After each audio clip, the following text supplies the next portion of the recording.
This is a very quick, it's not really a review because I haven't got a chance to use it yet. It's a pre-use review, shall we call it that, of Swivel Time.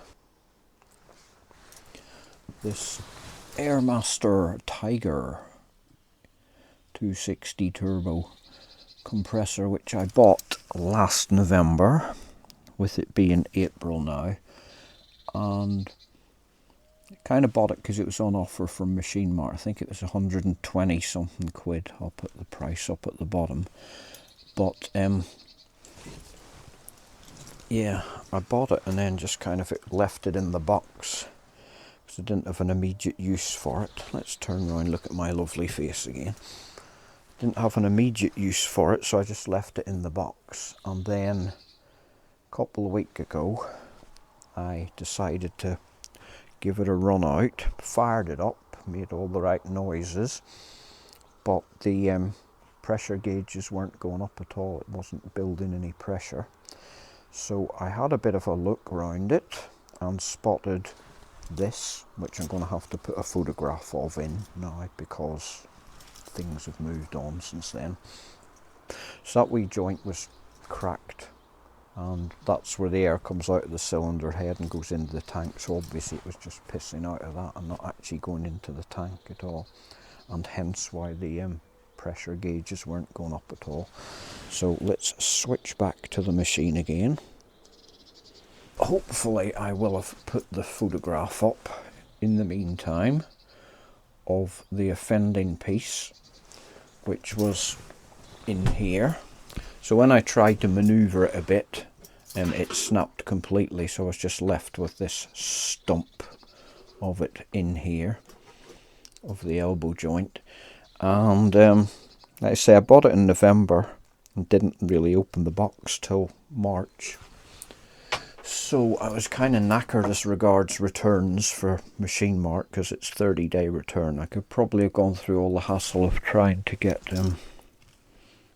well, whoever makes it, presume it's a MachineMart own brand thing, you know, trying to get them to repair it under warranty and all that. But seeing as it was relatively cheap, I thought I would try and sort it out myself, and I just went on their website and vented by leaving a review of it saying what shit build quality it was, and didn't they have any quality control at the factory, etc. Because a good rant's good for letting off a bit of steam when life kicks you in the knackers. So anyway, a couple of days after I left the review, somebody called Asha from Screwfix customer service got in touch with me and said he'd been passed on the review and would I send him a picture of the damage, which I did. And then a bit of back and forth email between me and him. Well, I hope it's a him, I'm assuming so. If Asha, if you're a girl, I apologise. Basically they offered to take the compressor back and send me a new one. So that was all arranged for a couple of days before the Easter weekend. FedEx were meant to come and pick it up, take it away, and I would get sent out a new one. So I dismantled all the bits that come off it, like the wheels, and put the what's it called? Took the oil filter off and the air filter and stuff, and put the plugs back in. Anyway, boxed it all up, and FedEx, being FedEx, never turned up to collect it, which was nice, seeing as I took a half day off work and waited in all day for them. So cheers FedEx for making me lose half a day's wages for nothing. So got back in touch with Asha at MachineMart, and they said, oh, we'll arrange to have it collected again. And I said, okay, can they come on the Friday or the Monday, because that's the only days I'm going to be available off work? No, they can't come then because it's a bank holiday, as opposed to like a not bank holiday when they just don't bother their arses turning up. So I says, why can't you just send me out the elbow joint and I'll fix it myself, because it's a bit pointless like ferrying this big bloody heavy thing all around the country back and forward just to replace this tiny wee elbow joint. So they said, yeah, we'll send you that. So a couple of days later the elbow joint arrived. So that is the story thus far. So here we are at the compressor. Let me just screw this in a bit to imagine the scene. So this was right in, further than this even. I don't want to put it in too hard.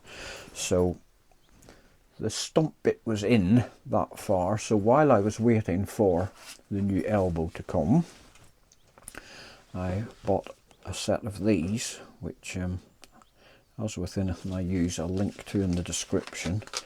Quite cheap. I think they were £7, something like that. A set of these what would you call them, mangled bolt removers, which usually have to drill into the centre of it, but in this case we didn't need to because it was already hollow. I'm trying to remember what this type's called. I can't remember, but as opposed to, you get the ones that have kind of got a spiral reverse thread on the end, and I've always found them really crap. So I thought I'd give these square ones a go instead, because they look a bit more beefy. Anyway, hammer it in, heave, heave, heave. All it's doing is just scoring metal off the inside of this, what's left of it. And looking at it, it's not even actually a brass fitting, although that would be soft anyway. It's made of that horrible powdered metal stuff. I'll stick another photograph in here because I actually sent a picture of it to MachineMart to show them just how crappy this was. But anyway, back to the story. So I'm trying to undo this with my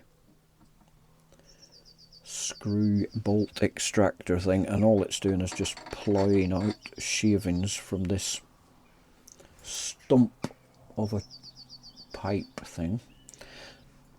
So I had a look at it and I could see what looked like glue around the thread here, or some kind of, you know, filler adhesive, some kind of sealant.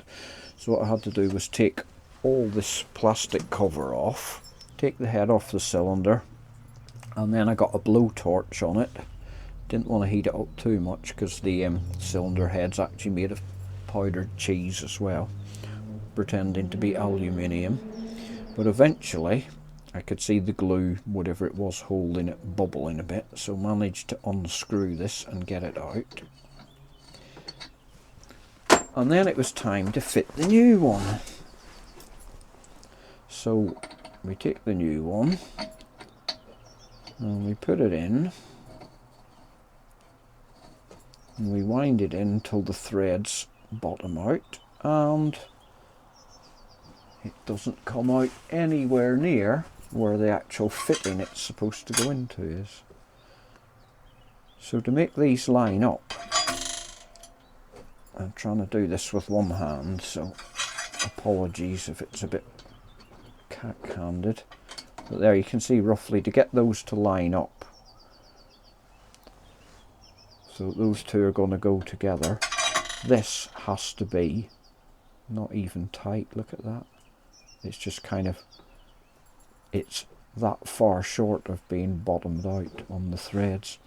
So not only is the brass fitting not even a brass fitting, it's made of powdered cheese, it's not even machined properly, or the head's not even machined properly so that it actually finishes up at the right angle when you put the thing together. So I've now had to order some high pressure sealant, which is for use on this kind of pipe fitting on high pressure bits of machinery. So I'm waiting for that to come now, but in the meantime I just thought I'd have a bit of a vent there, and I'm going to get up off me crouching position here because my old knees are creaking. So let's turn back to my lovely fizzer again. So yeah, not a review as such, given that I've not had a chance to use the thing yet. I mean, the thing is, these get quite a good reputation on the reviews on the MachineMart site, although I don't know whether they censor bad reviews or not. But I just think that, I mean, how much would screw. How much is one of them going to cost? A proper made out of real brass one, not made out of powdered crap. I mean, I could probably buy that for about £1.50 or £2 as a single consumer. So some company that's making hundreds of these and buying them by the thousand, they can probably get these for pennies. Add what, 50p onto the price of the compressor, add £1 onto it. I mean even add a £5 onto it. Who's going to mind that if you use actual proper fittings? I think the thing that annoys me most about it is not that it's made of powdered cheese, but the fact it's made of powdered cheese and then spray painted brass coloured, so you think, oh, look at that lovely brass fitting. I mean, it's cheap and nasty, and it's kind of deceptive as well. So back down here again. So that's the fitting coming from the cylinder head, and where it goes into the tank here, I can actually point the camera in the right direction. We've got another one which I can see just from looking at the texture of it there, looks like another powdered cheese fitting. And then we come round this side, or maybe I'll just turn the compressor around, wouldn't that be easier? We've got the pressure release valve there, the safety valve thing. That head of that actually does look like it's real brass, as does the rest of it. And I think, let's have a look at this. That looks like powdered cheese as well. That looks like powdered cheese too, I think. I mean, what is the point really? How much has that knocked off the price of the compressor? A couple of quid for making fittings out of dust, metal dust baked in an oven, instead of just a proper brass fitting, which would have cost pennies for them to do. So as I say, not a review of the compressor as such, because I haven't even had a chance to use it yet, but just an expression, shall we say, of my disappointment so far in just how cheap and nasty the build quality is. I'm hoping the actual pressure vessel tank thing is made of sterner stuff, because I don't hold out much hope that these things won't disintegrate again. So that's about it really for now. One thing on the plus side though I would like to say is thumbs up to MachineMart. I nearly said Screwfix there. MachineMart, they're bitter rivals.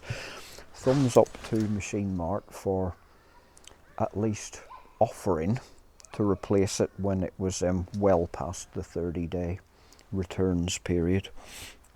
I know that legally they're kind of liable for sorting out for whatever 12 months or 24 months if it wasn't fit for purpose, but you know, at least they had the decency to offer straight away and not make me jump through any hoops. Big thumbs down to FedEx for not actually bothering their arse to turn up to collect it. So thumbs down for the compressor, thumbs down for FedEx, thumbs up for MachineMart for at least being decent about it. And I'm just waiting for my high pressure sealant stuff to arrive now, and then I can hopefully get this thing together and get it working. But that's it for now. Over and out.